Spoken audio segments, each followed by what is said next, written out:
예, 반갑습니다. 이런 영광스러운 기회를 주셔서 이사님께 정말 하여튼 영광입니다. 가문의 영광이라고 생각합니다. 저는 어, 제가 그 학교를 대상으로 그리고 뭐 다른 선생님들 대상으로 강의한 주제가 좀 몇 가지가 있습니다. 민주학교 철학과 가치가 있고요. 그다음에 이제 우리 학교 사례, 학교는 어떻게 이 철학과 가치를 실현하고 구현하고 있는가 또 하고 있고요. 그다음에 업무 적정화 관련해서 학교의 업무를 어떻게 드러낼 수 있는가 하는 것도 하고 있고, 그다음에 학교 자치 관련해서 학생 자치나 학부모 자치, 그다음 교사 자치에 대해서도 강의를 좀 하고 있습니다. 근데 오늘은 시간상에 제가 뭐 학교 사례라든지 다른 그런 건 다 좀 뺐고요. 제가 사투리가 좀 심합니다. 그래서 우리 이사님보다 훨씬 더 이사장님은 마산분이니까 뭐 제 말하는 걸 잘 알아들으실 것 같고, 근데 제가 표준말을 쓰니까 잘 강의가 잘 안 되더라고요. 그래서 그냥 사투리로 그냥 쎄빠지게 달리 볼 생각입니다. 그냥. 그래서 알아서 그냥 철떡같이 알아들으시면 좋겠고요.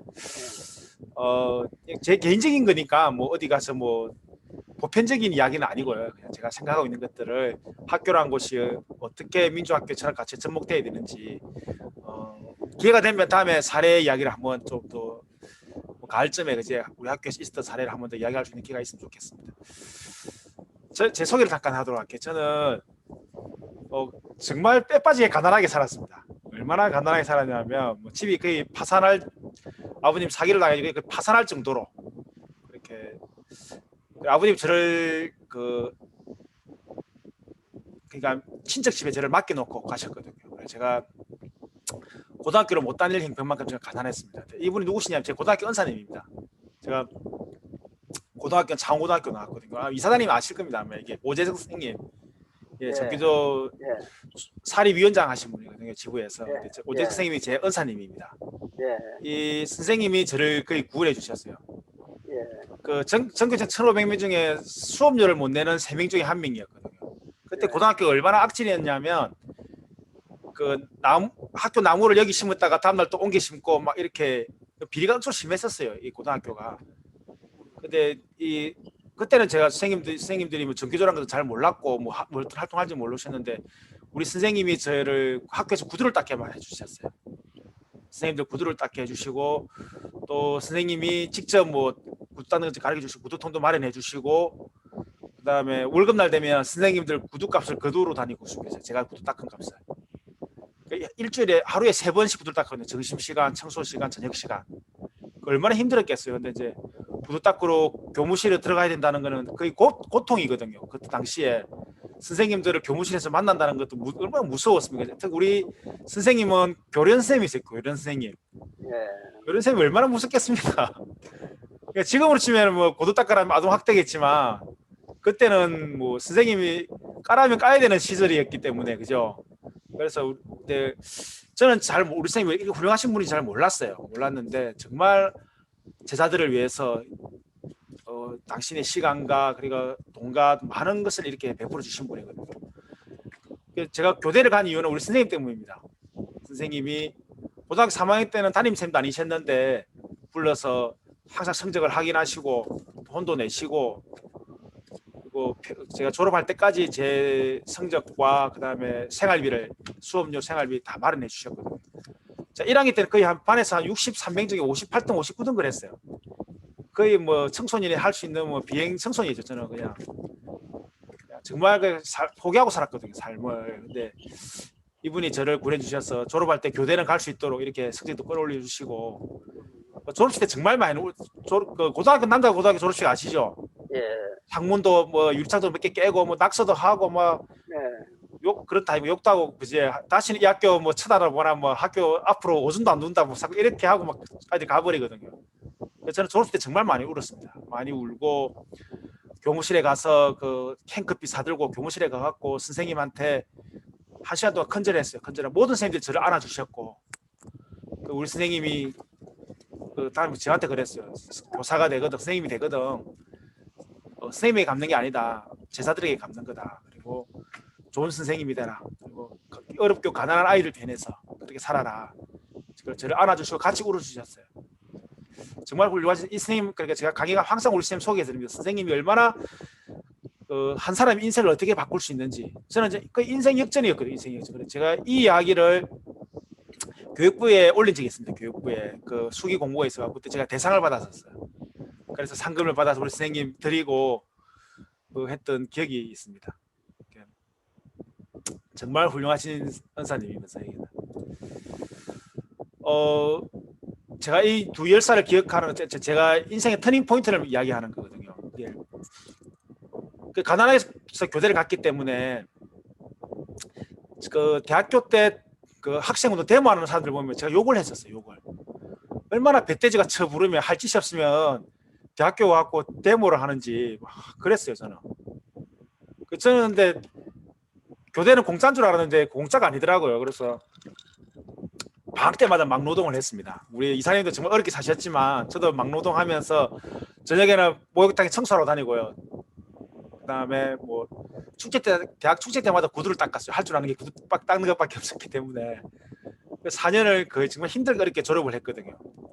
근데 데모하는 사람들 보면 이해가 안 됐어요. 이해가 진짜 할 짓이 배돼지가 저물러 저런다 했는데 4학년 가을에 제가 이 두 열사가 강조교에 대해서 분신을 하셨습니다. 강조교에 대해서 참교육을 외치고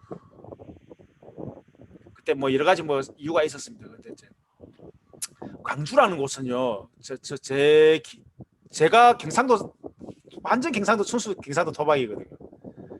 광주라는 곳은 경상도 사람들한테는 빨갱이가 사는 도시예요. 빨갱이가. 그렇게 세뇌를 받았어요. 경상도 차 남바를 들고 강주를 가면 강주 가서는 뭐 그때는 차 남바가 전부 경남, 대구, 뭐 전북, 전남 다 있었잖아요. 남바가. 그래서 경남 남바를 달고 광주를 가면 차 다 부사신다 했어요. 주유소 기름 넣으면. 폭도들이 사는 동네이기 때문에 절대 경남 사람들은 그쪽으로 가면 안 된다. 이렇게 그걸 믿고 살았어요. 저는. 근데 이분들이 제 동시대에 살았던 하구가 분신을 했기 때문에 목숨을 던졌기 때문에 그게 정말 저는 이해가 안 됐어요. 이해가. 그래서 큰 용기를 내고 강주를 갑니다. 강주를 가서 강주교대를 가고 망월동을 그때 처음 가봤어요. 구모역을.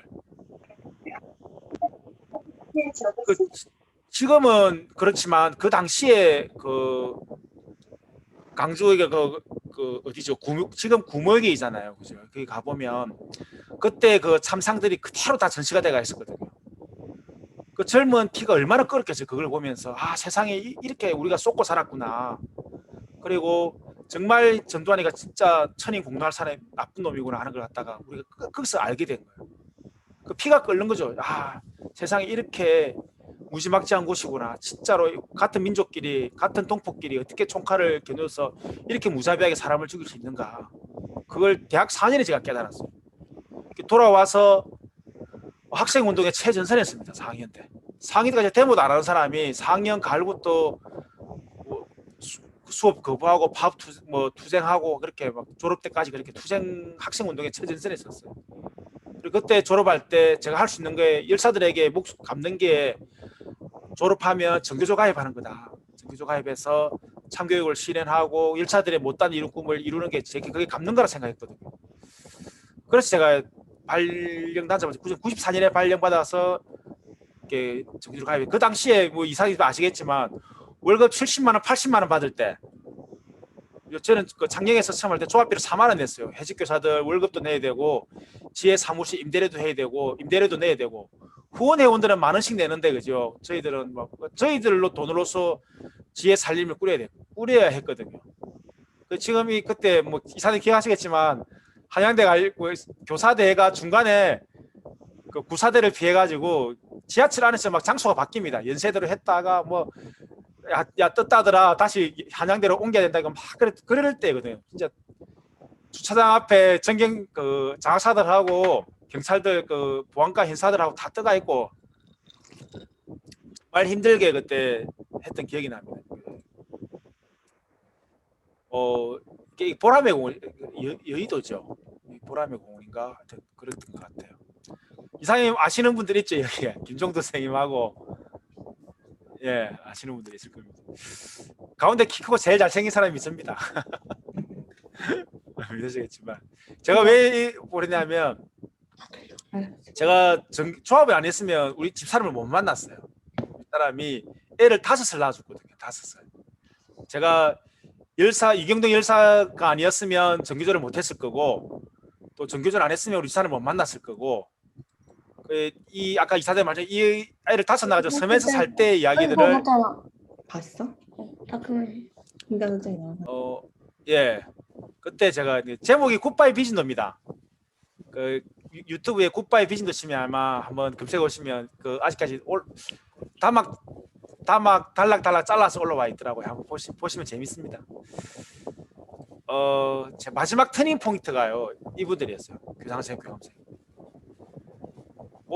제 교육 방식을 인정을 하지 않는 거예요. 그러니까 저는 그 창녕에서 그 요주의 인물이었거든요. 전교조 조합원이라는 이유로 왜 아이들을 모아놓고 수업을 하느냐, 왜 이상한 노래를 가르치느냐. 그때 제가 서울에서 평양까지를 가르치면서 애들한테 그렇게 이야기했거든요. 너희들이 선생님 나이가 되겠으면 우리나라가 통일이 돼 있을 거다. 그때는 평양을 마음껏 달려가 줄 게 됐는데 20년, 30년이 지나도 통일이 안 돼가 있고, 아마 박근혜 때는 서울에서 평양까지 바위처럼 이런 걸 가르치면 오히려 또 아직까지도 이상한 교사가 돼 있는 그런 세상이더라고요. 세상이 참 그때는 그런 마음이 아니었는데 철두철미하게 제가 감시를 받고 탄압을 받았습니다. 그 당시에. 그러니까 정말 분노가 되더라고요. 왜 반바지 입고 체육을 하느냐, 왜 품위있게 떨어지게 그런 시작해서 왜 학부모들 청소를 안 시키고 학부모 회비를 내면 왜 담임선생님도 돈을 내냐 시작해서 여러 가지 말도 못하는 상황들이 너무 많았어요. 교감이 성진해야 되겠다는 거는 전교조가 합법화되고 났어요. 제가 전교조 조합원으로서 특히 특별한 역할이 그때 합법화되면서 좀 많이 흔들렸었거든요. 여러 가지 계기가 있었지만 교감이 돼서 지금도 마음에 지부에는 제가 전교조 조합원에는 마음에 무게가 있습니다. 그래서 성진하고 전교조 지부에 제가 또 퇴임 때까지 제가 조합비를 못 내는 회비들은 다 일시불로 기부를 하고 왔습니다. 지부에 가서 기부를 했고 내 사랑 전교조라는 것을 항상 마음에 품고 살고 있습니다. 그래서 교감 교장은 어떤 삶을 살아야 되고 어떤 위치에서 어떻게 살아야 되는지를 실천하려고 노력하고 있습니다. 이게 제 또 삶을 바뀌었어요. 제가 성진을 한다고 점수를 모은다는 거 말을 안 했거든요. 근데 지혜에서는 알고 있었던가 봐요. 저에게 성진을 하니까 지혜에서 이렇게 화분 하나 보내주는데 이게 제 마음을 정말 울렸습니다. 네가 술 먹고 하던 이야기 교감이 되면 어떻게 하겠다는 거를 해봐라는 의미로 저는 받아들였거든요. 그래서 지혜가 응원하는 그 성진 조합원이 되기 위해서 제가 열심히 삶을 가꾸려고 노력하고 있습니다. 이거는 그때 지구의 참실위원장 하시는 지금은 이제 교장선생님으로 가 계신데 양재욱 선생님이라고, 양재욱 선생님이 저에게 시를 한 편 적어 주시더라고요. 제가 교감이 되니까 이런 삶을 조심으로 흔들리지 말고 살아라 하면서 시를 하나 좀 저를 지키기 위해서 열심히 노력하고 있습니다. 책이 많이 팔렸습니다. 많이 팔려서 거의 교사 중에 10분의 1을 읽었다고 보시면 될 것 같아요. 전국에서. 그래서 책 판 거는 제가 다 기부하고 있습니다. 인쇄도 기부하고 있고 좋은 곳에 이렇게 조금씩 다 보태가고 있습니다. 요새는 잘 안 팔리는데 옛날에 정말 많이 팔렸습니다. 한 3년 된 책에 있는 내용을 제가 간단하게 좀 설명을 드리도록 하겠습니다. 이게 제가 교감 처음 됐을 때 경남에서 교감생들 500명을 대상으로 제가 발표를 했습니다. 교감은 어떤 삶을 살아야 되는지. 당시만 해도 힘들었거든요. 예. 교감 선생님이 학교에서 어떤 역할을 하고 어떻게 선생님들을 지원해야 되는지를 하면서 그때 했던 이야기 중에 몇 가지를 제가 말씀을 드릴게요. 교감이 처음이 되면요, 발제가 되면 제가 교감된 첫날에 제가 경험했던 겁니다. 나이스를 열어 인사기록 카드를 봅니다. 뭐냐면 정부 선생님들이 개인정보가 내가 다 확인할 수 있구나. 내가 다 보는 걸 다 볼 수 있구나. 짜릿하거든요, 그게. 그다음에 이제 몸은 교감이지만 마음은 아직까지 교사잖아요. 어제까지 수업을 하다 온 사람이기 때문에 9시에 선생님들이 이제 인사를 하고 조회를 마치고 9시에 종이 딱 칩니다. 몸이 교실로 가다가 느끼는 거죠. 책상 밑에서 박수치며 웃음을 흘립니다. 왜? 아, 수업을 안 해도 되는구나 하는 걸 알게 되는 거예요. 예. 그러니까 그 느낌을 제가 그대로 말씀드립니다. 교장감단 청 모임에 갔을 교감생들 청 모임에 갔을 때 내가 놀기에 교장 선생님 성토장이 되더라고요. 그때는 제가 하여튼 그랬어요. 그다음 또 뭘 하느냐 하면 위로를 합니다. 서로. 힘들다 하면서 위로를 해요. 그래서 제가 물었어요. 그때 교장 교감이 교사보다 정말 힘들다면 왜 하려고 했지? 힘들다 하면서, 그죠? 근데 제가 나갈 때 몇 분이 이렇게 말씀하셨어요. 저한테. 근데 같은 교감이면 우리끼리 이야기하는 게 묘한 동질감이 있어요. 우리끼리 교장을 욕을 해도 교장들끼리에 들어가지 않을 거다 이런 거 있잖아요. 그런 동질감이 형성이 되더라고요. 그래서 저에게도 그때는 좀 초임 교감이 있으니까 온 이야기를 다 해주시더라고요. 그때 늦게 이 말을 하셨어요.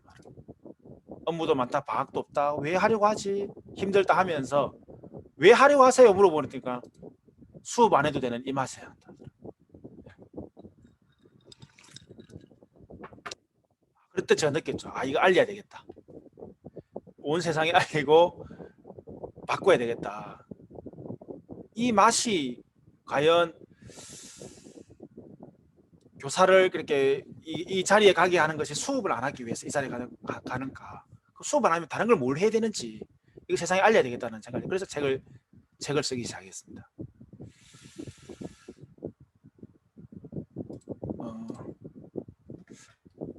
학교에 3대 거짓말이라고 해요. 12월 달 되면요. 12월 달 되면 학습 부진 아이들이 감소했다고 보고가 합니다. 교육청에. 그다음 내년 3월이 되면 부활을 합니다. 다시 또 가르쳐야 될 대상이 있거든요. 공문의 보고가 이렇게 돼요. 또 행정 업무가 감소했다, 수업 내용이 감소했다, 다 좀 학교에서는 잘 안 믿죠. 저는 한 개 더 있다고 봐요. 저는 4대 거짓말이라고 하는데요. 교사 시절이 그립다. 교장 경험 쌤들이 하는 말. 절대 그립지가 않습니다.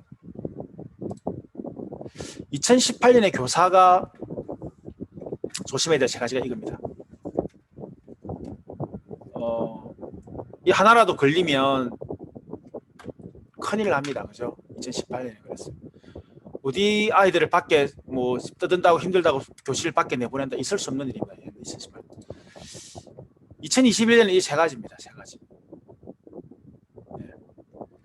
애들 떠든다고 교탁을 뭐 손바닥으로 확 세게 팍 치면요, 만약에 애들이 놀랬잖아요. 선생님이 뭐 고함을 지르거나 책상을 치어서 놀랬다 이러면 집에 가면 정삭대입니다. 정삭대. 아동학대예요. 그런 세상에 지금 교사를 하고 있다. 온라인 수업이 얼마나 힘듭니까? 코로나 시절에 지금 정말 힘들거든요. 아이들 안전관리, 또 건강관리, 뭐 위생관리 잘못했다면 이런 시절에 지금 교사를 하고 있는 거예요. 선생님들이. 학부모로부터 존경받지 않는 세상. 많은 교장 선생님들이, 저는 이렇게 교사로서 또 강의를 하는 입장이긴 하지만 강의를 듣는 입장에 가면요, 그 교장 교감생들이 강의를 오면 이 말을 합니다. 우리는 좋은 시절에 교장 못하고 좋은 시절에 교사 못하는 불쌍한 관리자들이다 이러면 맞다 이러면서 막 박수를 치고 난리가 납니다. 저는 물었어요. 좋은 시절이 뭐예요? 좋은 시절이 교장이.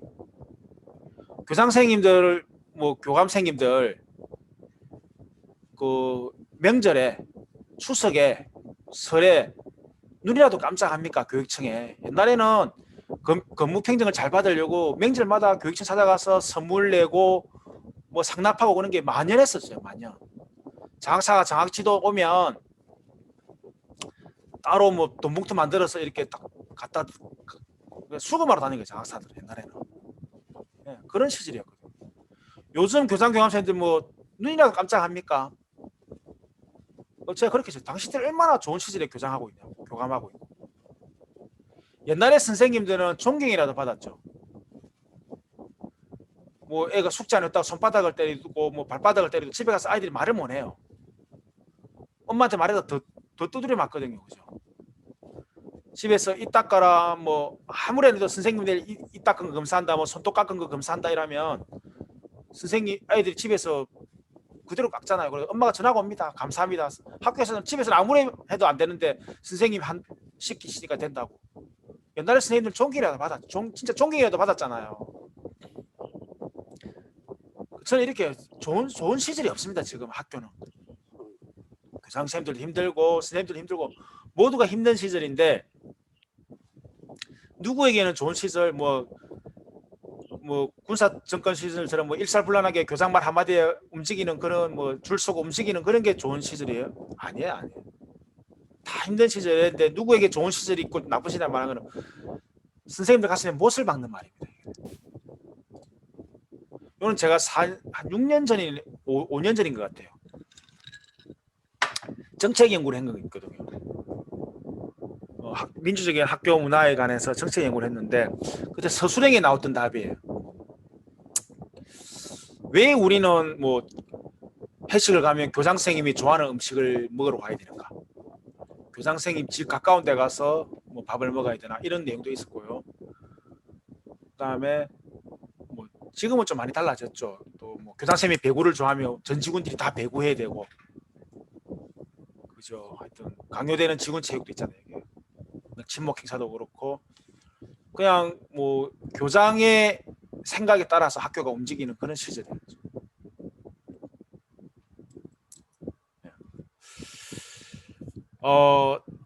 제가 이걸 왜 보여드리느냐 하면요. 영국의 산업혁명 시대에 기억나시죠? 산업혁명 시대 그때는 진짜 아동의 노동 착취가 상상을 초월했거든요. 이 윌리엄 베일레이크의 시를 한번 보시면 정말 가슴 아파요. 이 사진을 몇 가지 보여드릴게요. 이 어린 아이들이 다 이런 아이들이 공장에서 다녔어요. 이 애들 특징이 뭐냐면 순종적이에요. 순종적인 거. 시키면 시키는 대로 하고 하루에 18시간 이렇게 노동을 착취를 당해도 그대로 말을 듣는 거예요. 이 회사의 뭐 공장의 대표들이 이 어린 아이들이 착취를 당하 죽잖아요. 어릴 때 죽어요. 못 견디니까 죽으면 눈물을 흘린다더라고요. 귀족들의 그거 파티에 귀족들 파티에 제때 드레스를 못 맞춰 못 만들어낸다고. 애가 죽어서 슬픈 게 아니고 이런 시절이었어요. 이런 시절. 얼마나 가슴 아픈 일이에요. 근데 이제 아동의 인권이 존중되고 아동들은 이 아이들은 이제 학교로 가게 되잖아요. 학교가 생기면서 교육을 시키게 되고 그럼 누가 하느냐 하면 이제 중고등학생들 합니다. 중고등학생. 이 누나들이 지금 우리 60년대 70년대 엄마들이 누나들이 우리를 다 키웠잖아요. 먹고 살고 동생들 다 키우고 이들은 아는 거예요. 100개를 만드나 1시간에 100개를 만드나 1시간에 200개를 만들어라. 내가 받는 임금은 똑같다는 걸 알게 되는 거죠.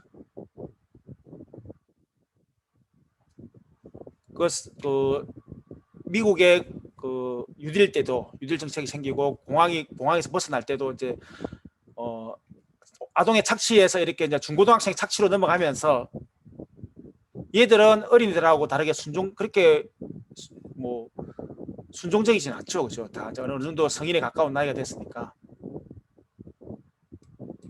그때 이 사람이 등장합니다. 프레드릭 테일러라고 과학적 관리론의 아버지입니다.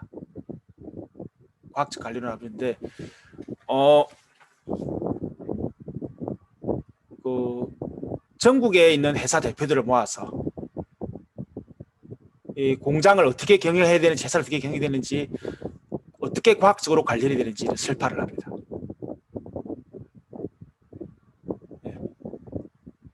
순종하고 시키면 바로 행동에 옮기도록 만들어야 된다. 그 모든 인간에게 매일 무료한 두 가지가 내가 지금 누구를 위해 일하고 있는가, 이 사람이 나에게 바라는 일은 무엇인가를 알게 해야 된다. 여기에서 가장 중요하게 생각할 부분은 여러분의 뜻이 아닌 여러분을 지휘하는 그 사람 관리자의 뜻을 섬기는 것이다. 그래서 공장장이 만들어집니다. 공장장을 만들고 부수장이 만들어지고 과장부터 시작해서 이렇게 관리하는 직책들을 만들어내게 되죠.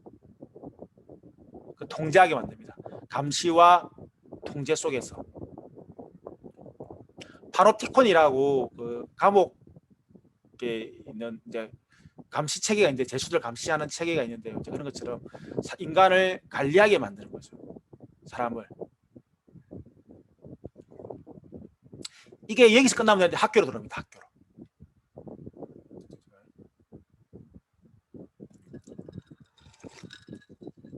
기억나시죠? 운동장 조회할 때. 지금 보면 정말 우스운 사진입니다. 지금 아마 뭐 아이들 운동장에 모아놓고 이렇게 교장선생님 훈훈하면서 조회를 한다 하면 아마 신문이 날걸요. 그죠?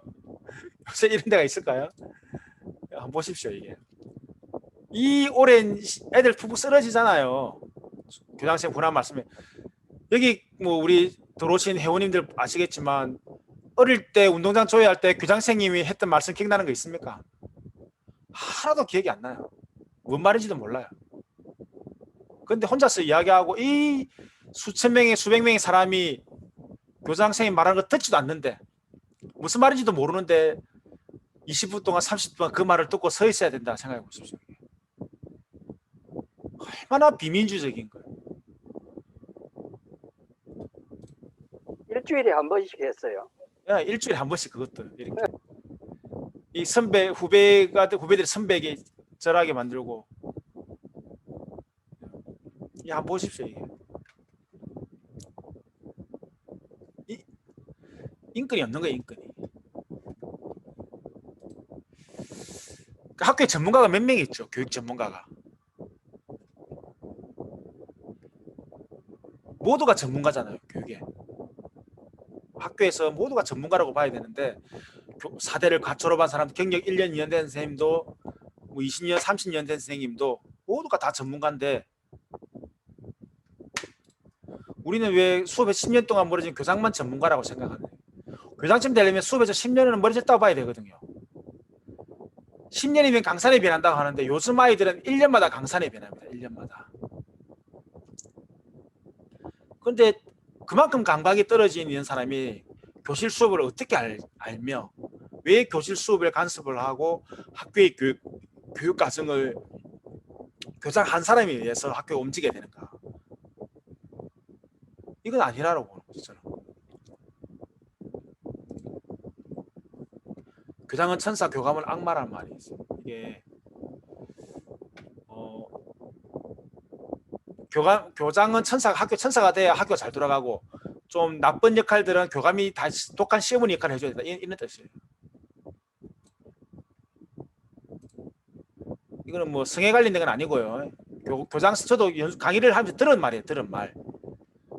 교감은 없으면 허전하고 있어도 있으나마나한 존재라는 거죠. 이 말이. 그 교감은 존재 가치가 없다는 거, 학교에서. 교감 10명이 교장 1명 못 당한다. 자, 이거 누가 지어낸 말일까요? 누가? 교장 선생님들이 지어낸 말입니다. 교장 선생님들이 교감을 통제하기 위해서 교감의 존재 가치를 없애버리는 거죠.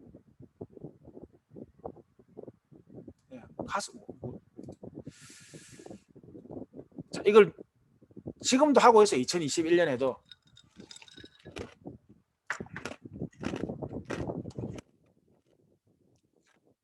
교감선생님들이 이 말을 하고요.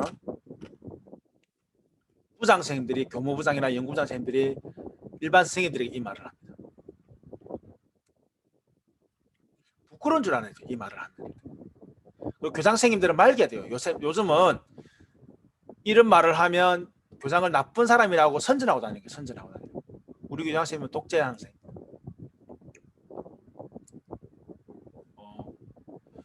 요즘 교장 선생님들이 제일 많이 하는 말이 그거예요. 교장이 요새 무슨 힘이 있노? 내처럼 민주적인 교장이 어딨노? 이런 말씀을 하세요.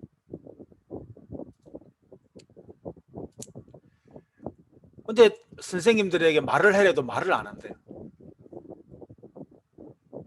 왜 그럴까요? 토의 제로 문화에 상명하고 길들여지는 거예요, 선생님들이. 2시간 동안 실컷 회의를 하게 만들어 놨고 교장실에서 5분 만에 바꿔버리는 거예요. 인이 바뀐다는 말 들어보셨죠? 반복된 거예요, 반복된 거. 계속 결정권이 우리는 제로라는 게 습성화되어 있는 거예요.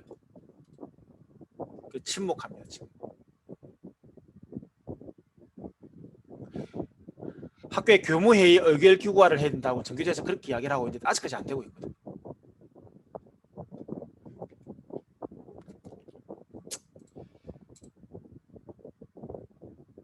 우리 이사장님께서 하신 말씀입니다.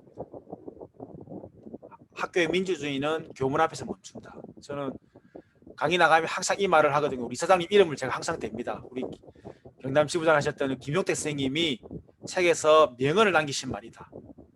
민주주의는 교문 앞에서 멈춘다. 이 무슨 말이냐면 비민주적인 교장에게서 비민주적인 교사가 나옵니다. 비민주적인 교사에게서 비민주적인 미래 시민들이 태어나게 됩니다. 교장 선생님이 선생님들에게 선생님들 생각은 어떠세요? 선생님들 생각 어떠세요? 물어보지 않는 통제받는 선생님들이 교실에 가서 학생들의 여러분의 생각을 어때요라고 물어보지 않습니다. 절대 물어보지 않습니다. 내가 철저하게 통제받고 있는데 아이들도 통제 속에서 키웁니다. 교사가. 교장 선생님이 선생님들 생각은 어떠세요? 탈마다 물어보고 선생님들의 마음 결정사항은 무엇이세요? 제가 어떻게 지원해 드릴까요? 이 속에서 사는 선생님들은요, 교실에 가서 학생들에게 항상 물어봅니다. 여러분의 생각은 어떠세요? 라고. 대한민국의 민주 시민들이 양성이 되려면요, 2023년, 2030년, 2040년 대한민국의 민주 시민의 양성은요, 학교에서부터 민주 시민 교육이 이루어져야 됩니다. 학교의 민주주의가 꽃을 피우지 않으면 대한민국의 미래도 민주는 없다고 봅니다. 저는 이렇게 이야기합니다. 학교에서는 운동장에 걸어다니는 개미 한 마리까지, 변기 속에 흐르는 물 한 방울까지 민주주의의 숨결을 품고 살아야 된다. 그게 학교다.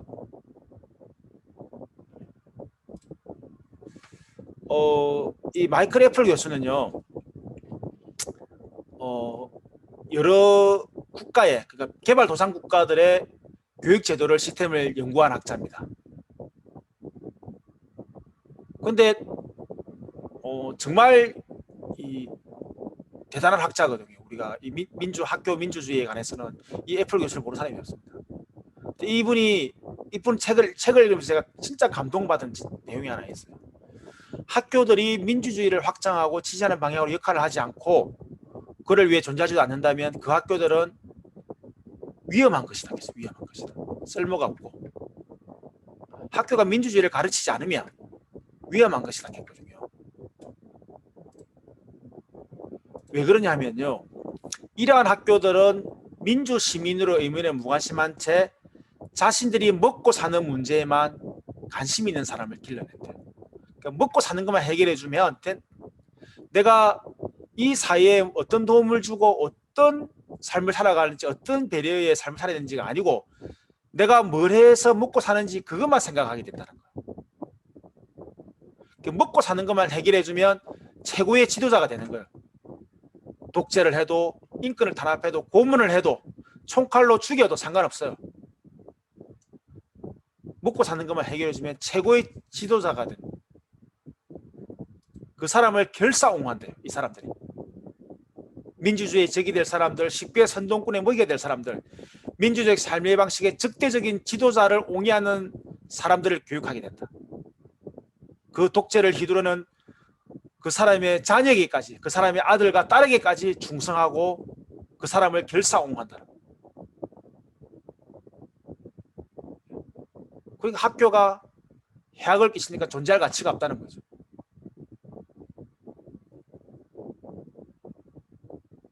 우리가 유신 헌법 교육, 유신 교육 때 우리가 경험했잖아요. 그 학교가 정말 우리가 쉽게 볼 수도 있지만 정말 위험한 곳이기도 합니다. 무서운 곳이기도 해요. 정권을 재창출하는 정권 유지의 도구가 되기도 합니다. 정치의 도구가 학교가 되기도 한다는 거죠. 옛날에 선생님들 전부 반상회 때 다 동원됐잖아요. 이사장님 아시겠지만 그죠? 선생님들 반상회 되면 정부를 홍보하러 다닙니다. 동네마다 반상회 다닐 때. 그러니까 학교가 쓸모가 없는 거죠. 너무도 많은 학교들이 힘이 있는 사람들을 무시했어요. 너 못 사니까, 너 여자니까, 너 장애가 있으니까 조용히 해라, 침묵해라, 말하지 마라. 그걸 강요했다. 제가 어릴 때는요, 정교장에 출마도 못 합니다. 옛날에는 정교장 딱 정해져 있었어요. 학부모 회장이나 학부모 임원의 자녀여야 돼요. 학부모의 임원의 딸은 안 돼요. 학부모 임원의 아들이어야만 됩니다. 아들이에요. 우리가 국민학교 다닐 때. 더 웃긴 건 뭔지 아세요? 학부모의 회장의 아들이라도 장애가 있으면 안 돼요. 절대 출마 못 해요. 이상하게 교장선생님이나 교감선생님이 얘가 정교회장이 돼야 되는 한 찍어놔면요, 그 애가 돼요. 그 선생님들이 중간에 조정하지 않고는 그렇게 안 되거든요. 선생님들이 교장선생님에게 교장선생님 그런 게 어디 있어요? 라고 투쟁하지 않았다는 거죠. 침묵했다는 거예요. 그게 동조하고.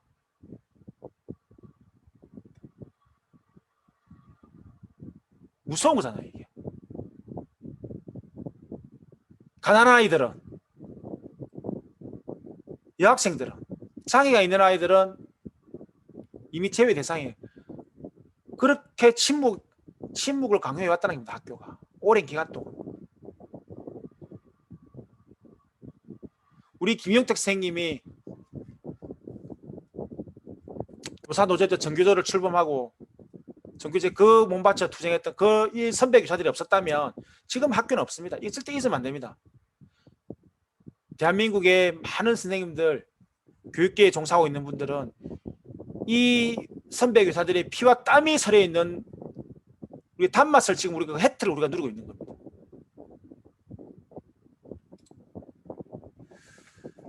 한 사람에게 뭐 교육이 집중돼가 있으면 아주 큰 문제가 생깁니다. 오늘 좀 시간상으로 제가 넘겨야 될 것 같아요. 이게 다음에 제가 설명드릴 것 같아요. 비민주적인 학교 출발은 저는 이거라고 봅니다. 학교장 경영권. 학교의 교육 계획을 세우면 연구부장하고 교장선생님 둘이서 다 세워요.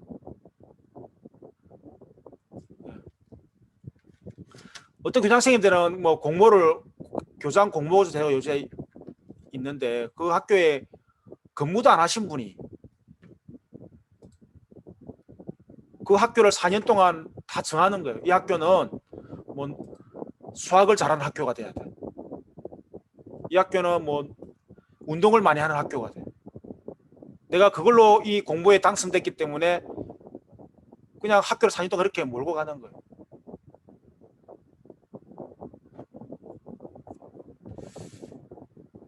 저는 학교장 경영을 대한민국의 학교장 경영관을 바꿔야 된다고 봅니다. 함께 고민하고 함께 결정한다. 내가 이 학교의 교장이 되면 나는 이 학교의 교육을 어떻게 할 거라고 말하는 것이 아니라 나는 이 학교의 교장이 되면 우리 구성원들에게 우리 교육과 가족들에게 어떻게 고민하고 결정할 수 있을지 시간을 마련해주고 예산을 만들어주고 장소를 제공해주고 그런 기회를 주겠다. 그런 결정할 수 있는 끊임없이 고민하고 결정할 수 있는 자리를 마련하겠다. 그걸 어떻게 마련할지를 공약으로 내세운 사람을 교장으로 뽑아야 된다.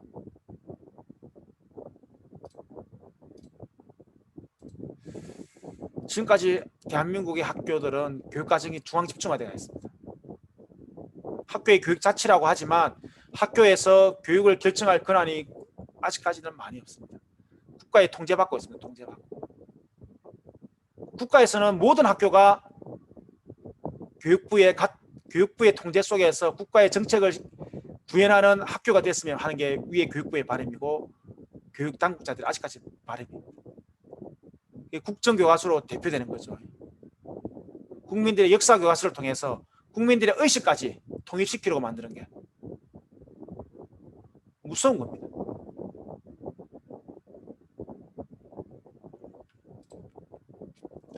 교사의 교육과정의 중앙 집중화는요 이런 허상을 가지고 있어요.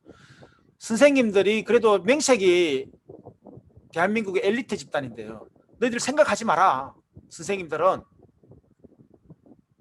다른 사람의 생각과 계획을 실천에 옮기는 자들이다. 하등동물로 만들어버리는 거죠. 생각이나 이념과 철학을 갖지 마라. 우리의 철학과 우리의 생각을 교실에서 구현만 해라. 구현 안 하면 마치 잘못된 것처럼 탄압하고 억압하고 사상과 이념의 자유가 없는 곳이 아직까지 대한민국 교육입니다. 학교 현장입니다. 아까 제가 말씀드렸죠. 운동장에 걸어다니는 개미 한 마리까지 민주주의의 숨결을 품고 살아야 되는 곳이 학교다.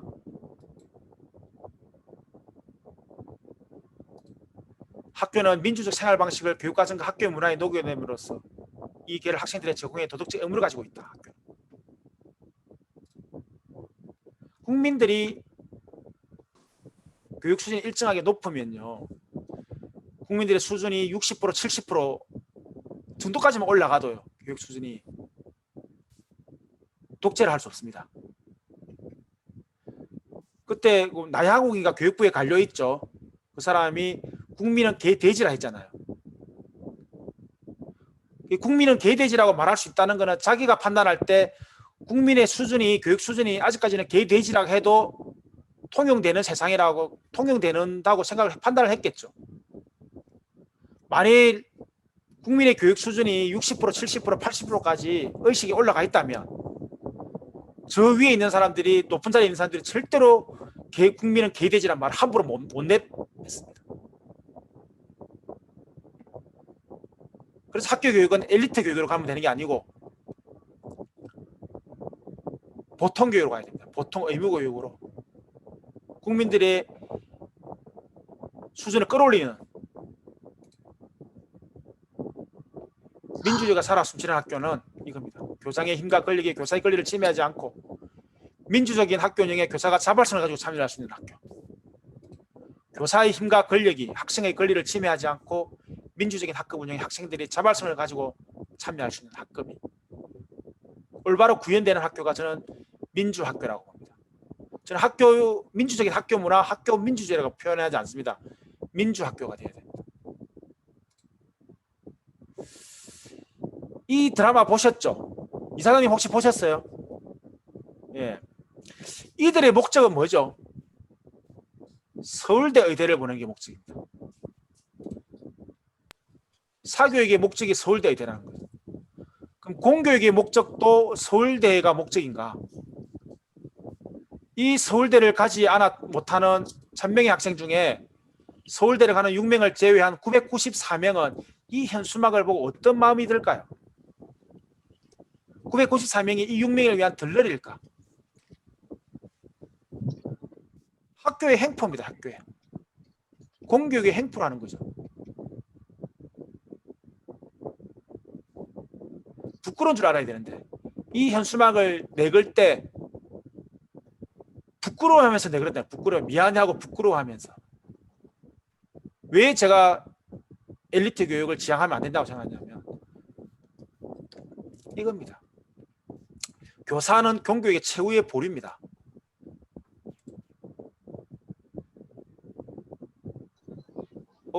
화면 공유 안 됐죠? 보이세요? 예, 보입니다. 예. 교사들에게 월급을 100만 원, 200만 원, 300만 원, 400만 원 주는 이유는요. 서울대 보내라고 하는 게 아닙니다. 서울대 보내는 영재를 만들기 위해서 하는 게 아니고 보통 교육에서 초등 6학년인데도 곱셈을 모르고 알파벳을 모르고 정의를 모르고 봉사와 배려를 모르는 아이들을 위한 저는 종합 선물이 교사라고 봅니다. 힘들고 가난하고 어려운 아이들을 위해서 그 아이들을 60% 70%까지 끌어올리기 위해 존재하는 게 교사지 0.1% 상위 1%를 위해서 존재하는 게 교사라고 보지 않습니다. 최소한 공교육은 그렇게 해야 된다고.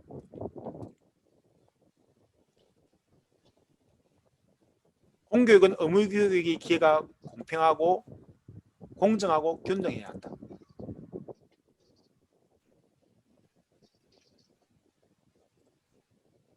그래서 저는 이 5가지가 학교에서 올바르게 구현이 될 때 저는 그 학교를 민주학교라고 생각합니다.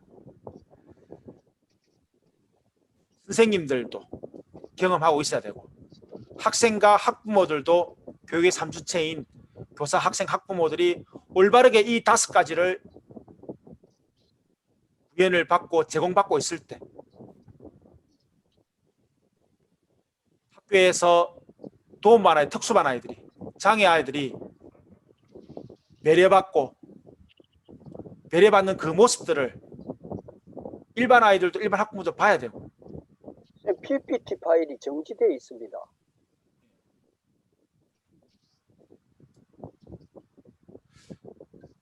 새로 공유를 해볼게요.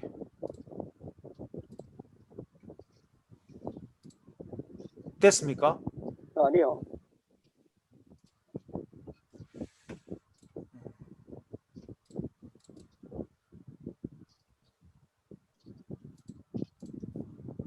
예, 네. 이제 네. 됐어요. 네. 이 5가지가 구현이 된다 이겁니다. 학생과 선생님들에게, 학부모들에게도. 이게 5가지가 학교에서 올바로 구현이 될 때 저는 그 학교를 민주학교라고 봅니다.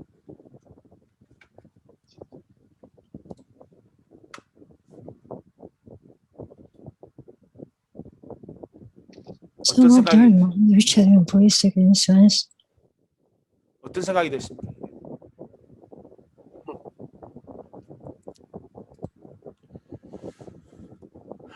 가슴 아픈 장면입니다.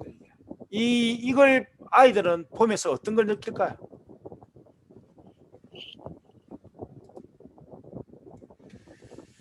교육기본법 2조에 보면요, 정확하게 명시되어 있습니다. 교육기본법 2조 하면 선생님들이 물어보면 뭐 전부 홍익인간의 이념을 어쩌고저쩌고 이것만 생각하시거든요. 그 홍익인간의 가치를 실현해 구현해야 된다 이렇게 저도 대학교 때 그렇게 배우고 있는데 그게 아니더라고요. 교육기본법의 이념은요, 제가 빨간 글씨로 표현한 요겁니다. 교육기본법은 우리 학생들이, 대한민국의 학생들이 민주시민으로서의 필요한 자질을 갖추게 하는 겁니다. 민주시민으로의 필요한 자질을 갖춘 학생들로 인해서 민주국가의 발전을 하게 한다. 그게 목적입니다. 분명히 명시하고 있는데 많은 사람들이 이거를 다르게 느끼게 하고 있어요. 뭐 홍익인간 어쩌고저쩌고 하는데 다 저는 필요 없다고 봅니다. 교육기본법 2조는 우리 대한민국의 학생들이 민주시민으로서 필요한 자질을 갖추게 해서 그리고 이 자질을 갖춘 아이들이 미래의 민주시민으로 양성이 되어서 그들로 인해서 민주국가가 발전을 해야 된다. 분명히 교육기본법이 명시를 해놨습니다. 학교에서 민주시민교육이 활성화되어야 되고 학생 자치를 통해서 민주시민의 자질을 경험해야 되고 체득해야 되고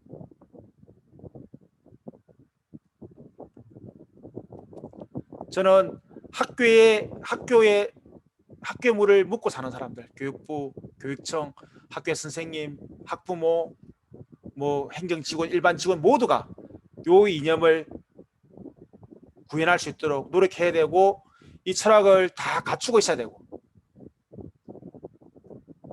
그래야만 학교에서 민주시민교육을 하는 것을 이상한 시각으로 이상한 눈으로 쳐다보지 않는다는 거예요.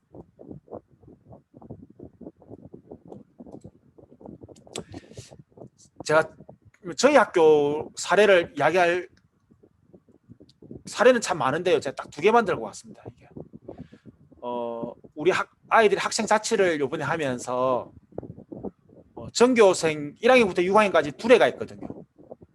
같은 한 팀입니다. 1학년부터 6학년까지가 10개의 두레가 이제 우리가 전교생이 130명인데 13명씩 10개의 두레가 만들어져 있어요.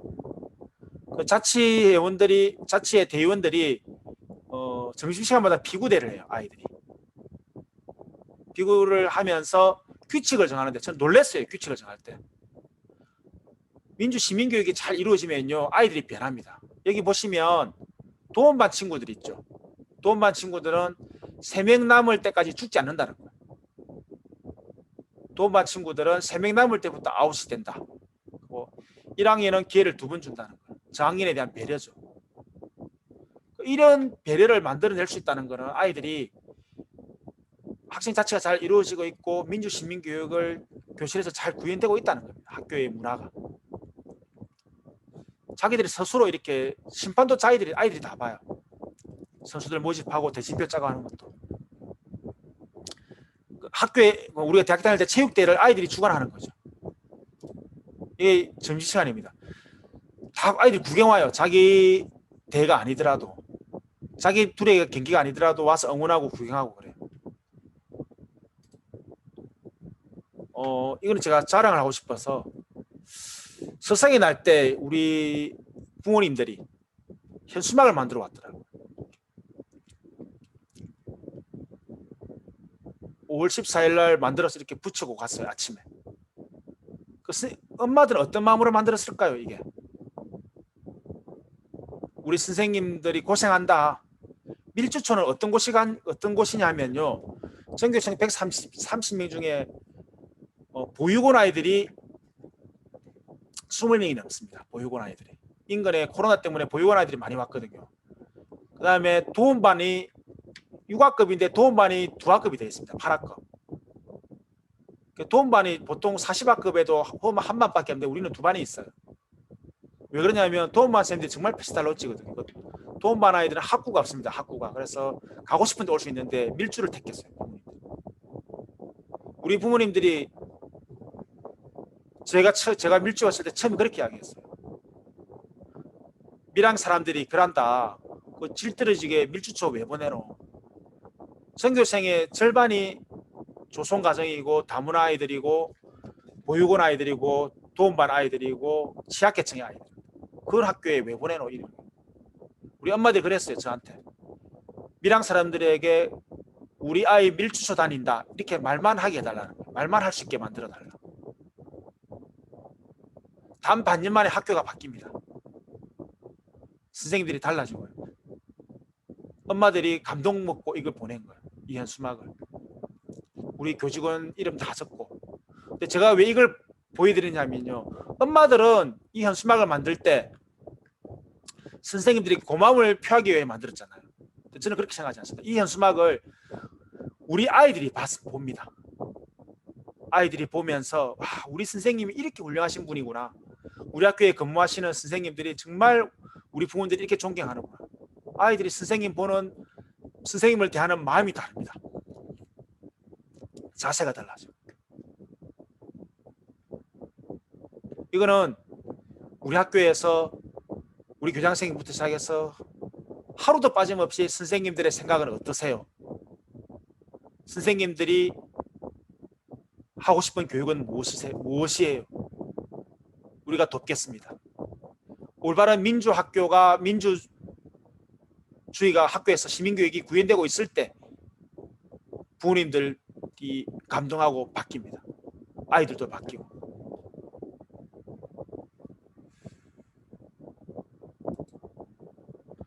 아프리카 코사속 속담에 이런 말이 있습니다. 빨리 가려면 혼자 가고 멀리 가려면 같이 가라.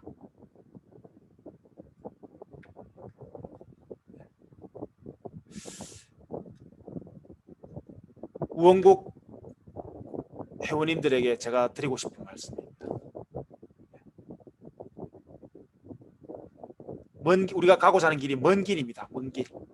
먼 길이지만 같이 가면 언젠가는 그 빛을 밝은 조국의 미래를 저는 볼 수 있을 거라고 봅니다. 통일된 조국의 미래를 위해서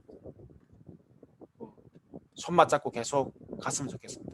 민주 시민 교육이 잘 이루어질 수 있도록 학교를 많이 응원해 주십시오.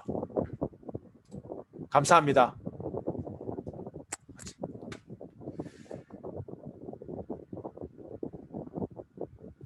감동이네요. 선생님 그 강의 들으면서 막 계속해서 이게 그 뭐 채팅 글자 막 자막이 올라오는데 선생님들이 이랬으면 얼마나 좋을까. 오늘 강의 듣는 선생님들 옛날 생각하시면 비교가 되죠. 네. 그리고 우리 박순걸 선생님은 말씀만 이래 하는 것이 아니고 실천에 옮기는 거. 예를 들어서 강의를 어디가 하시면은 그 강사료를 받아가지고 본인이 한 푼도 안 쓰고 모아놨다가 어려운 시민단체나 이런 전교조나 이런데 납부를 하고 이런 선생님입니다. 그 말과 행동, 삶이 곧 그 본인의 그 철학이 되어서 이렇게 살고 계시는 선생님인데, 지금 교장 교감 중심의 학교가 많이 바뀌었다고 하지만은 아직도 저는 생각할 때는 아직도 학교는 교장의 왕국이다 이렇게 생각합니다. 왜 박순걸 선생한테 질문을 하겠는데 왜 교감 선생님이 그렇게 힘들면서 왜 승진하려고 점수 모으려고 선생님들이 길을 씁니까? 뭐 다른 선생님도 어떤 궁금증이 있을 건데.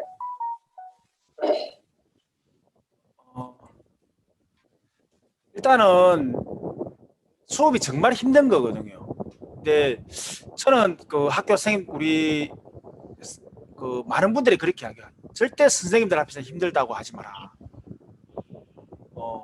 제일 힘든 거는 한번 생각해 보십시오. 그 반에 20명, 30명이 있으면 그 30명의 똑같은 학부모들을 상대를 해야 되거든요. 그 다양한 30명이 얼마나 그 30명이 다 다른 사람들이죠. 성향이 다르잖아요. 그 선생님들은 뭐 여기 계신 분들이 어떻게 생각할지 모르겠지만 7월달 되면 몸이 반응을 합니다. 만일에 대한민국에 있는 선생님들이 방학이 없으면요 다 죽습니다. 전부 다 정신병원에 갑니다. 정신병원에. 7월 되면 몸이 반응을 하거든요. 쓰러지기 일부 직전입니다. 근데 방학 때 몸을 보충할 수 있기 때문에 건강을 챙길 수 있기 때문에 견디는 거예요. 그게 겨울 되면 2학기 되면 12월 달 되면 1학기는 3, 4, 5, 6, 7이잖아요. 2학기는 9, 10, 11, 12 넉 달밖에 안 되거든요. 12월 달 되면 또 몸이 반응을 합니다. 쓰러지기 일부 직전까지 합니다. 정신적인 그 스트레스가 그만큼 수업과 생활 지도가 힘든 겁니다. 근데 그것만 있어요. 업무도 해야 되거든요. 업무도. 그 행정 업무가요. 근데 선생님들이 수업하고 그 생활 지도하는 거를 업무로 봐주지 않습니다. 학교에서는. 그 표가 안 나요. 그거는 교실에서 혼자서 이루어지는 활동이기 때문에 선생님들이 평가받는 것은 업무입니다. 업무. 계획서 잘 쓰고 보고서 잘 쓰고 공문 기한 잘하고 에듀파인 물건 잘 사고 품위 잘 사고 행사 잘 치러내고 이런 걸로 그 사람이 우수한 교사인지 훌륭한 교사인지 평가를 받거든요. 그런 게 성진의 도구가 됩니다. 제가 왜 말씀드리냐면 그만큼 수업이 힘든 거예요. 그 수업에서 벗어날 수 있는 방법은 교감이 되고 교장이 되는 수밖에 없습니다. 다음 교감이 되고 교감은 그래도 업무라도 많이 하자 일이라도 많거든요. 교장은 업무도 없어요. 그래서 제가 하는 겁니다. 제가 주장하는 게 수업을 안 하는 만큼 선생님들이 업무에서 해방될 수 있도록 아침에 출근할 때 오늘 발송해야 되는 공문이 뭐지 이런 생각을 하면서 출근하는 게 아니고 내가 이 공문을 놓치면 어떻게 되지가 아니고 오늘 교실에서 아이들과 어떤 활동을 할까 무엇을 할까 이런 행복한 고민을 하면서 출근한다 생각해 보십시오. 얼마나 즐겁겠습니까? 근데 아직까지 대한민국 학교들은 그런 고민을 하면서 출근을 못합니다. 업무를 생각하면서 출근해야 되거든요. 그럼 그 업무를 벗어나갈 수 있는 방법은 하나밖에 없습니다. 교장 교감 선생님들이 열심히 일을 하시면 됩니다. 선생님들이 일을 도와서 선생님들이 하고 있는 그 업무들을 사고하면 됩니다. 근데 제가 이거 왜 말씀드리냐면 북유럽에 가보면요. 유럽에서 제가 가서 물었어요. 선생님들한테. 선생님 유럽에서는 공문을 어떻게 처리해요? 그러니까 공문이 뭐예요? 이렇게 물어보더라고요. 선생님들은 공문을 하지 않습니다. 수업과 생활지도만 하고 있고요. 전부 교장선생님이 교감선생님이 일처리를 다 합니다. 행정실 직원들하고. 근데 대한민국의 수많은 선생님들이 유럽을 갔다 왔어요. 교육부도 갔다 왔고 교육청 관료들도 갔다 왔고 가서 보고 오면 뭐예요? 실천에 옮기지 않는데 헛돈 쓰고요. 헛돈. 제가 주장하는 게 그겁니다. 선생님들이 존경받지 않는 시대에 선생님들이 저희 밀주초 선생님들처럼 존경받을 수 있는 방법은 딱 하나밖에 없습니다. 업무에서 벗어나서 선생님들은 다 그런 마음이 있어요. 존경받고 싶고 좋은 선생님이고 싶고 훌륭한 교사하고 싶고 그런 욕망을 다 가지고 있거든요. 교대를 나오고 사대를 나오고 교사 자격증을 받으면 그런 생각이 다 들어요. 그들이 올바르게 좋은 선생님으로 나올 수 있는 방법은 아이들 곁에 함께 호흡하며 숨 쉴 수 있게 만들어줘야 됩니다. 방법은 업무를 드러내주고 그 업무를 교육부에서 드러낼 수 없다면 학교에서 드러낸다면 교장 교감 선생님이 그리고 수업을 하지 않는 많은 직원들이 그 일들을 다 차고 나가야 됩니다. 그래야만 교육이 살아나고 민주 시민교육도 올바로 이루어지고 우리 선생님들이 교육에만 열중할 수 있도록 만들어줘야 된다는 거. 제가 주장하는 내용이 이겁니다. 선생님은 그 스스로 그 교사들이 해야 될 일을 스스로 맡아가 하시니까 존경받고 훌륭하다는 선생님들이 존경하게 되는데요. 지금 대부분의 학교의 교감 선생님들은 선생님처럼 안 하고 있는 걸로 알고 있거든요. 그렇지 않은가요? 그래서 제가 두들기고 있고 좀 많이 바뀌어 나가고 있습니다. 많이 바뀌어 나가고 있고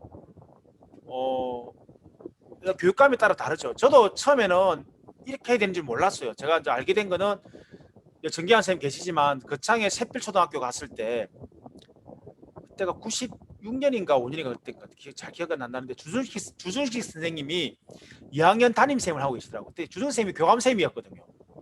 교감선생님인데 담임을 하고 계시고 샛별초등학교에 교장선생님이 방과 후 수업을 하고 계시더라고요. 90년대. 엄청난 충격이었어요. 학교가 이렇게 돼도 아무 문제가 없구나. 그럼 왜 일반 공립학교는 이걸 못 해내지? 충분히 할 수 있다고 보고요. 계속해서 저는 뭐 강의를 다니면서 많은 전국 시도를 두드리고 있습니다. 이렇게 바뀌어야 된다. 바뀌어 나가야 된다. 이유는 하나입니다.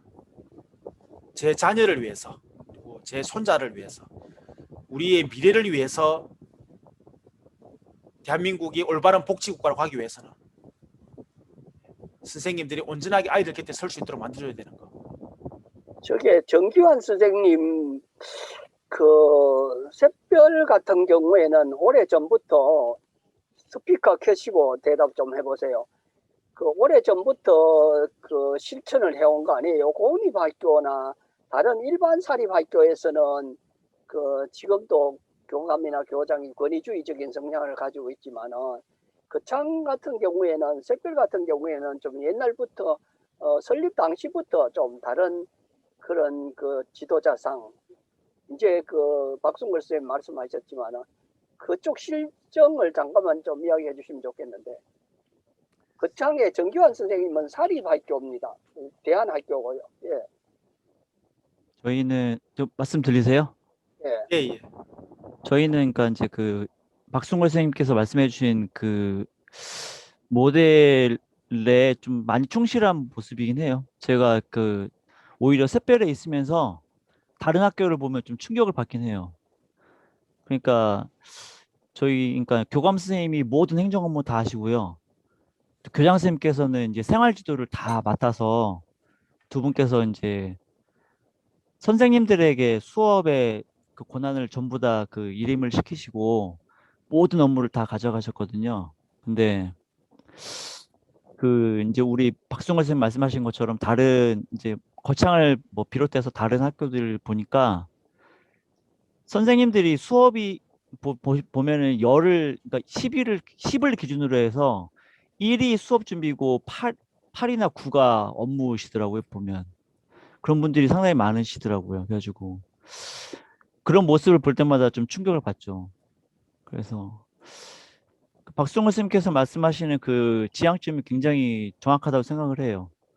업무를 하셔야 될 분은 정확하게 업무를 하셔야 되고 수업에 매진하셔야 될 분들은 정확하게 수업에 매진하셔야 되고 이제 수업과 이제 그 학급 안에 생활지도가 일치가 되는 부분들이 상당히 많기 때문에 교사들이 그런 부분에 전념할 수 있도록 모든 지원을 해줘야 되는 그 위치가 교장 교감의 위치가 맞는 거죠.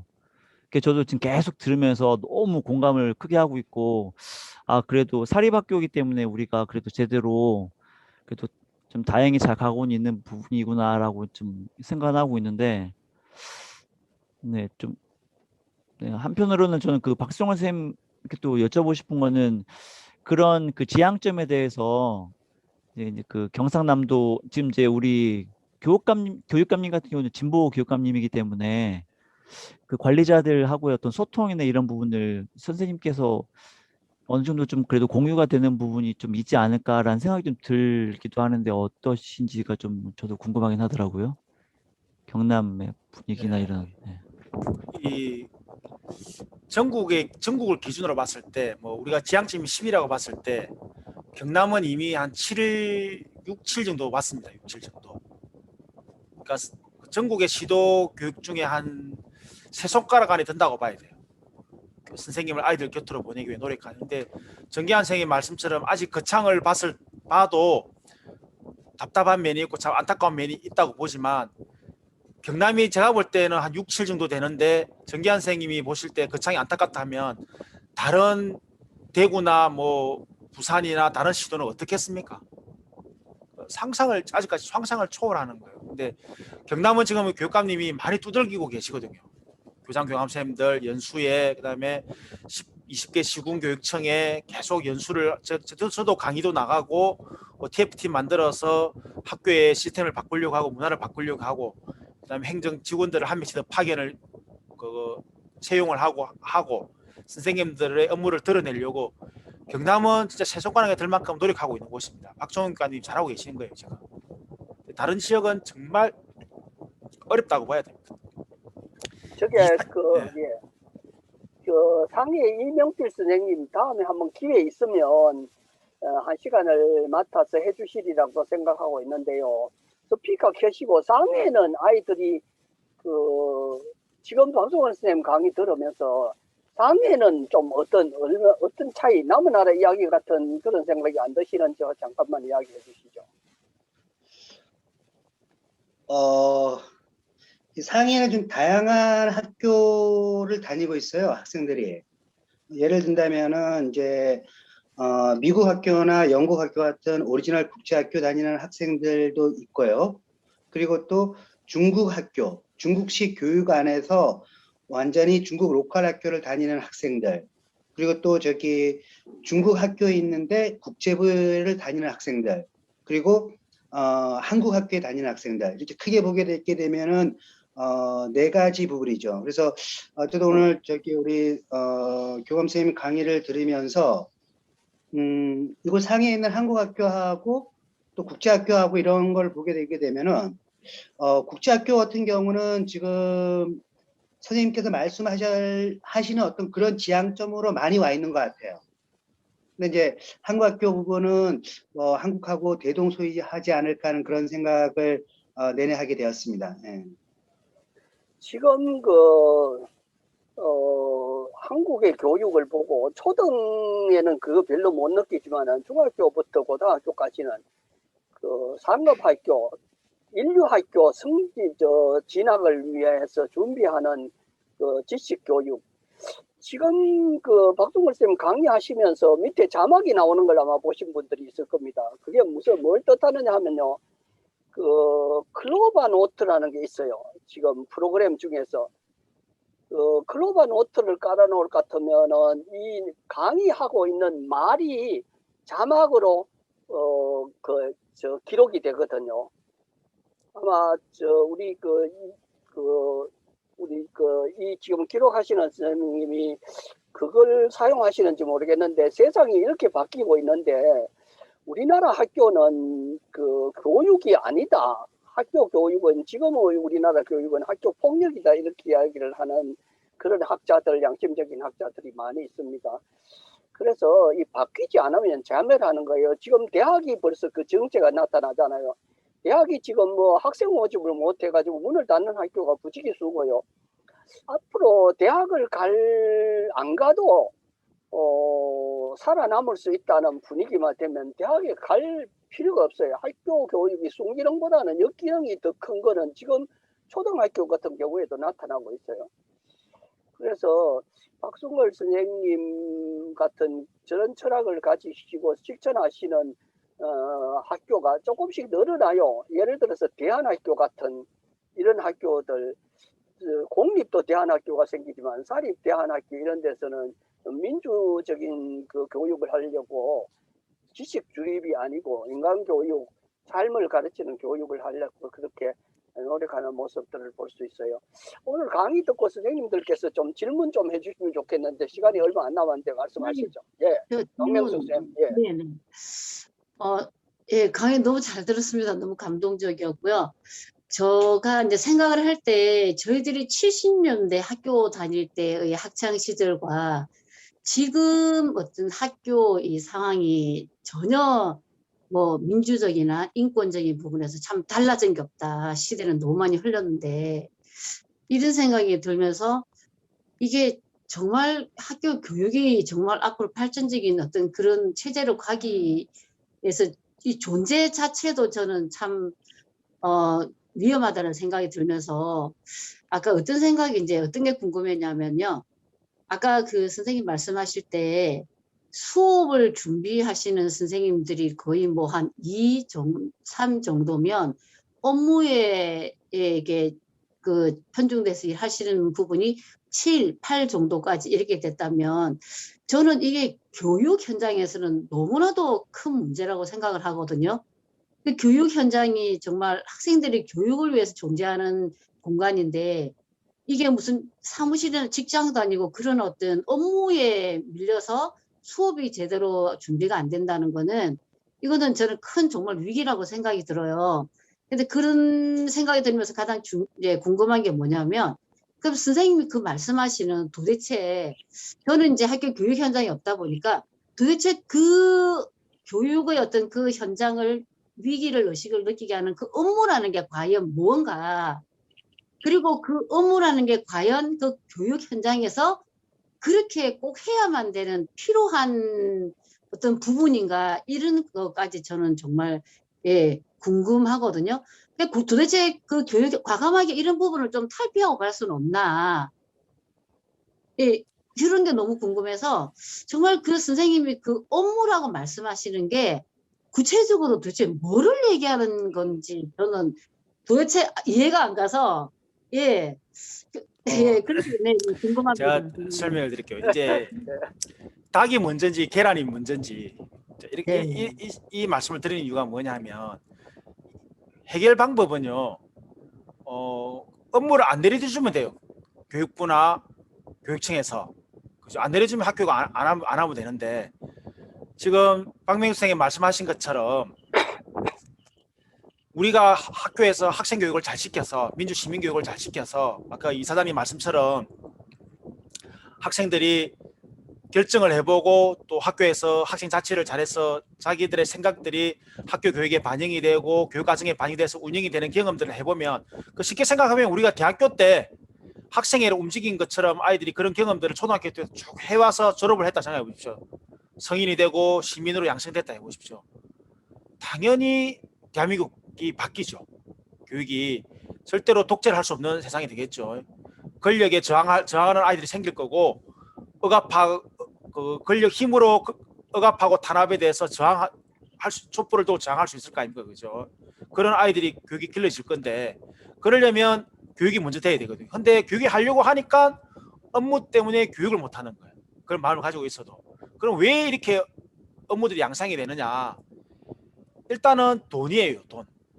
돈을 학교에 보내고 나면 그 돈이 잘 뭐 내려준 대로 잘 구현이 됐는지 감시하는 체계가 심한 거예요. 학교는 그게 감사를 통해서 교육부를 통해서부터 그 돈이 잘 집행이 되는지 그리고 뭐 수업을 잘했는지 안 했는지 가지고 선생님을 징계하거나 하는 게 아니에요. 그 돈을 잘못 쓰거나 일을 잘못 처리했을 때 징계를 때리는 거지. 만일에 수업을 잘못했을 때 학생 교육을 똑바로 하지 않았다고 뭐 수업 시간에 빼먹었다고 애들 수업 시간에 자습시켰다고 뭐 선생 자격을 박탈한다 해보십시오. 그런 일은 없거든요.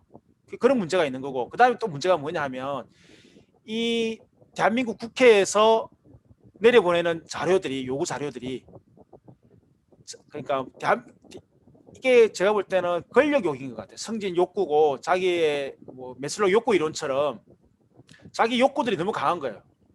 그러니까 교육부에 있는 관료들 보면은 대부분이 그 교육부의 관료들이 교사 출신이 아니고 일반 행정 출신이거든요. 20대, 30대 행정고시 패스해서 젊은 사람들이 학교 현장을 모르는 그 고시생들이 거기 정책을 위반하고 있거든요.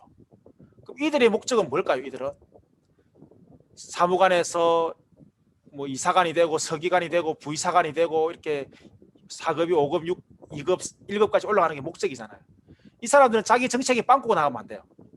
자기가 자기 그 정책을 하나하나를 인정을 받고 잘 구현이 돼야 되고, 지금 그 청와대에 그 교육비서로 가 있는 사람 박근혜 정부 시절에 그 뭡니까 국정교 와서 그 대변했던 사람이에요.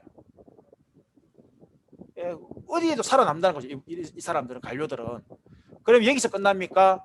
교육청으로 내려오면요, 교육청에 있는 장학사들 또 행정직들은 학교 전체를 통화를 하는 게 아니고 자기 분야 하나의 분야만 가지고 일을 해요. 자기 분야만. 방과후면 방과후, 뭐 교원평가면 교원평가, 학폭이면 학폭 한 가지만 하고 있거든요. 그러니까 그 일들을 학교로 다 내려보내는 거예요. 학교가 온몸으로 다 막는 거예요. 그 사람들의 잘못을 커버하기 위해서. 저는 단적인 예로 이 사람이 여기 선생님들은 잘 아실 것 같아요. 선생님들에게 학폭 가산점을 주면 학교 폭력이 예방이 됩니까? 그게 무슨 말이냐면 학교 폭력을 잘 예방하면 성진 점수를 주는 거예요. 그러니까 그것도 예방이 아니고 학교 폭력을 처리를 많이 하면, 학교 폭력 사항을 처리를 많이 하면 점수를 주는 거예요. 그럼 이거는 다르게 생각해 보면 학교 폭력 그 업무 선생님들이 힘이 되니까 점수를 주는 건데, 다르게 생각해 보면 성진하려고 하는 사람들은 학교 폭력이 많이 일어나면 오히려 자기 유리한 거예요. 유리한 거. 그렇죠. 그다음에 뭐 우리가 말하는 학교 성과급. 선생님들은 성과급은 뭘로 평가를 받는가 하면 수업을 잘하고 아이들 잘 가르치는, 그건 언제 성과가 나타나요? 아까 우리 은사님처럼 제가 10년, 20년 후에 성과가 나타나는 거예요. 그걸 어떻게 1년 만에 성과가 나타나요? 성과가 나타나는, 교육은 성과가 10년, 20년에 나타나는 거잖아요. 근데 그러니까 성과를 줘야 되니까, 누구는 좋은 등급을 줘서 월급을 많이 줘야 되니까 업무를 가지고 평가를 하는 거예요. 업무를 가지고. 웃기죠, 그죠? 근데 중요한 건 제가 말씀드리고서 하신 게 뭐냐면, 이런 말도 안 되는 정책을 만들어내는 사람들이 교육부에 있다는 거예요. 그러니까 교육 현장을 모르고 선생님들의 업무 속으로 집어넣는 사람들이 아직까지 교육부에 있고, 대한민국 교육이 자신을 위해서 학교가 있는 거예요. 학교가.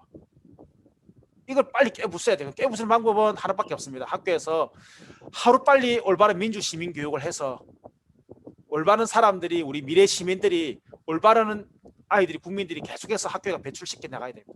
그래서 제가 궁금한 게 닭이 먼저일까 계란이 먼저일까, 저는 항상 그런 생각을 하고 있어요. 지금. 예, 다른 분들 지금 시간이 거의 다 돼가는데 다른 분들 궁금하신 점 있으면은 그 학교의 실정이나 이런 부분에 대해서 이왕 그 교감 선생님 오늘 강의를 하셨으니까 질문하십시오. 예, 저 최자영인데요. 예, 부산 지부장님이시고 예, 부산 무슨 대학이죠? 대학에서 정년퇴임 하셨죠? 예, 부산 외국어대학교에서. 예, 말씀하십시오. 예. 예, 예. 오늘 강의 제가 좀 늦게 들어와서 그래도 끝에 들었는데요. 그런데 제가 궁금한 것은 그런 문제가 있을 때 그 문제를 어떻게 고쳐 나갈까?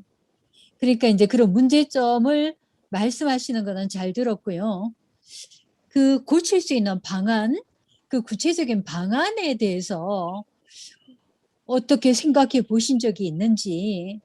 그러니까 제가 왜 이런 말씀을 드리냐면, 많은 사회단체나 이런 걸 다니면서 문제점을 말씀을 하시는데, 그걸 어떻게 고쳐야 되겠다라는 방법론에 대해서는 별로 생각을 안 하고 계시는 것 같은 거예요. 그래서 그 말씀 좀 해주시면 감사하겠습니다.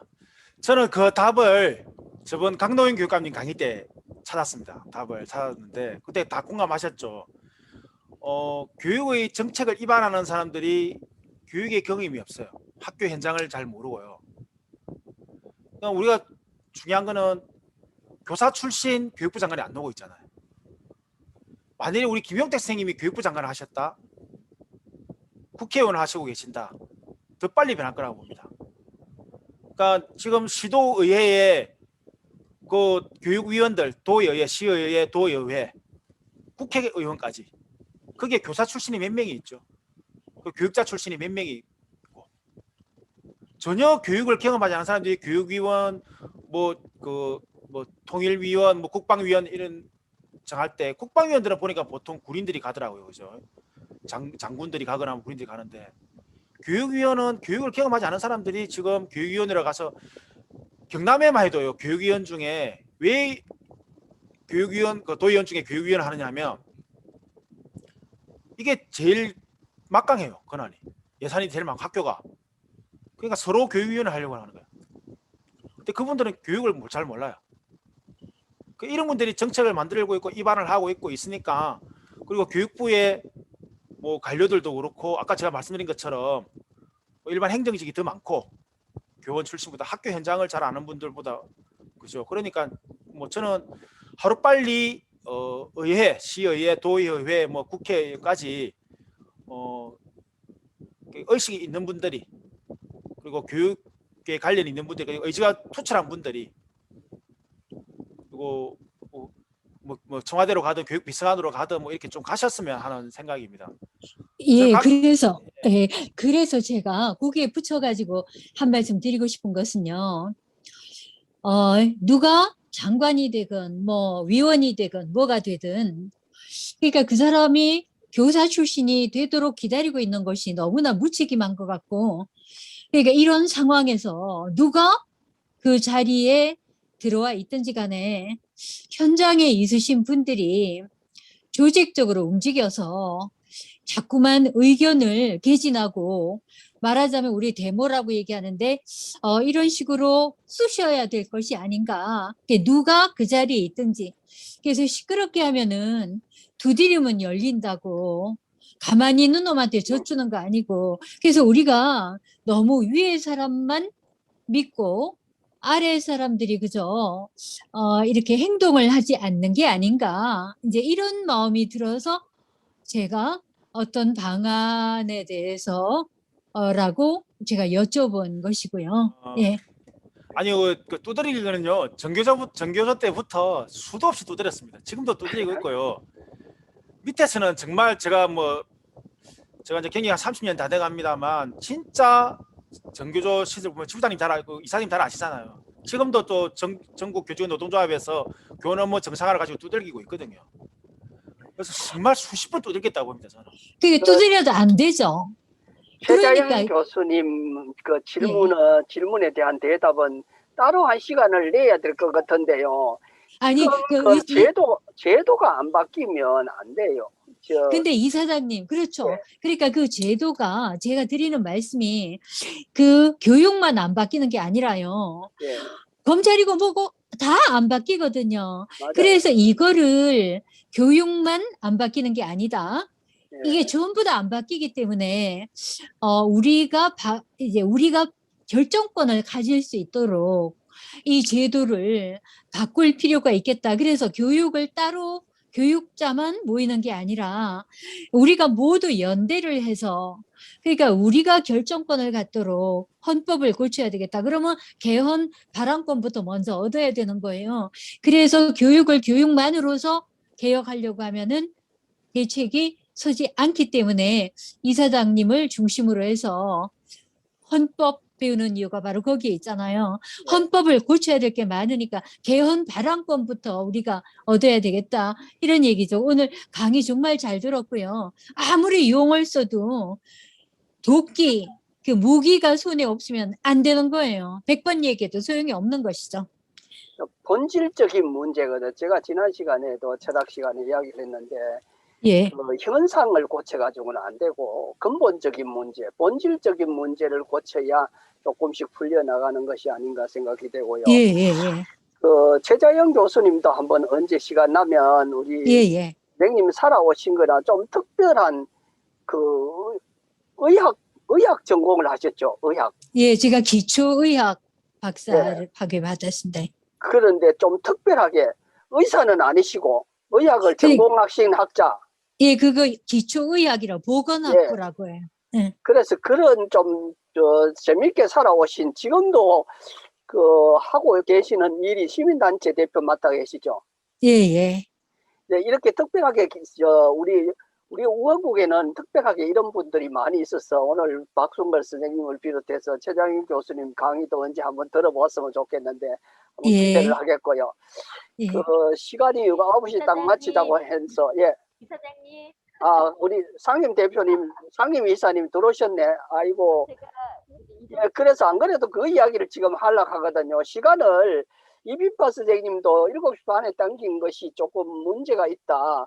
아까 저 시작할 때 시간을 보니까 12명인가 13명 들어오셨더라고요. 그래서 지금 보니까 18명, 20명, 21명까지 그 지금 들어와 계시고 이렇더런데 시간을 30분 늦춰가 8시에 하는 게 어떨까 생각이 되는데 어떻습니까? 저는 좋아요. 너무 요새 화나니까 7시 반에 그리고 다른 일들이 너무 그러니까 저녁 저도 8시 환영합니다. 네, 좋습니다. 예, 제안하신 그 이필파 선생님이 8시 바꾸면 좋겠다 하셨고요. 예, 우리 강정임 이상님 이사님 뭐 어떻게 네네. 말씀하십시오. 박수건 이사님, 소리가 잘 안 들리는데. 예. 박수건 소리도 감사하고요. 예. 저희가 국가교육위원회가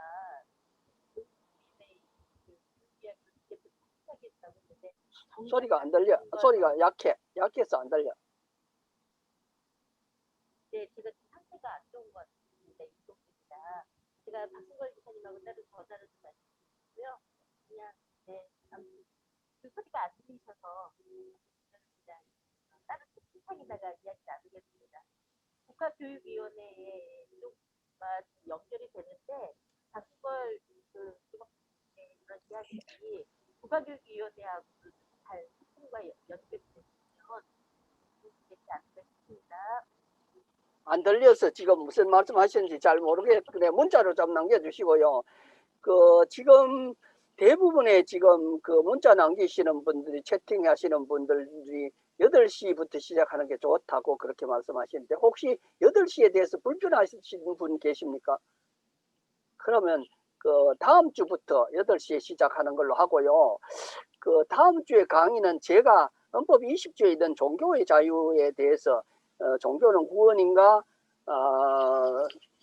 아편인가 하는 주제로 강의를 하려고 합니다. 그 헌법에 대한 이야기는요. 제가 1년을 겁도 없이 시작하자 했는 것은 우리 생활의 모든 것이 다 헌법하고 연관되지 않은 것이 없거든요. 특히 종교는 며칠 전에 그 MBC에서 그 특집으로 했는 백백교 하는 거 혹시 보신 분이 있는가 모르지만 이 사이비 종교로 인해서 피해자가 백백교뿐만 아니거든요. 세계적으로 그 피해가 엄청나고 그런데 학교가 종교교육을 하지 않고 있어요. 그래서 이런 그 종교에 어찌다가 발을 들어놓으면 그 사람은 빠져나올 수 없는 그런 상황이 있죠. 평생을 이 종교에 이용당하거나 피해자가 되거나 이렇게 하는 경우가 있어서 학교가 안 하는 걸 우리 부모들이 이 종교에 대한 확실한 종교관을 가지고 그렇게 자녀들하고 토론을 하든지 그 이야기를 나누면 좋겠다 하는 뜻에서 다음 주에 하겠고, 그 다음에는 지난 시간에 우리 강의 들으시는 분들이 종자권에 대해서 심각하다 해서 제가 준비하다가 이빈파 선생님이 옛날에 그 학교 급식 네트워크의 대표도 하시고 일찍이 그 학교 급식 문제에 대해서 선구적인 역할을 하셔서 이야기를 했더만 자기가 하겠다 그래서 7월 둘째 주에는 이빈파 선생님이 종자권에 대해서 이야기를 할 겁니다. 아마 이제 최자영 선생님도 허락을 하셨고 앞으로 또 필요하면요 얼마든지 좋은 강사들도 있고 우리 강의 들으시는 분들도 대단히 소중한 분들이 많이 있어서 이분들이 그 강의를 맡아서 1시간씩 좀 이렇게 해주시고 경험도 쌓고 그렇게 해주시면 좋을 것 같습니다. 특별히 하실 말씀이나 광고 있으면 말씀하십시오. 없습니다. 예, 마쳐도 되겠습니까? 예, 예. 아주 늦은 시간까지 수고하셨습니다. 시간이 조금 지났는데 죄송하고요. 예, 좋은 밤 되십시오. 강의해주신 우리 박순걸 쌤 고맙습니다. 예. 수고하셨습니다. 수고하셨습니다. 고맙습니다. 수고하셨습니다. 예. 감사합니다. 네, 뵙겠습니다. 감사합니다.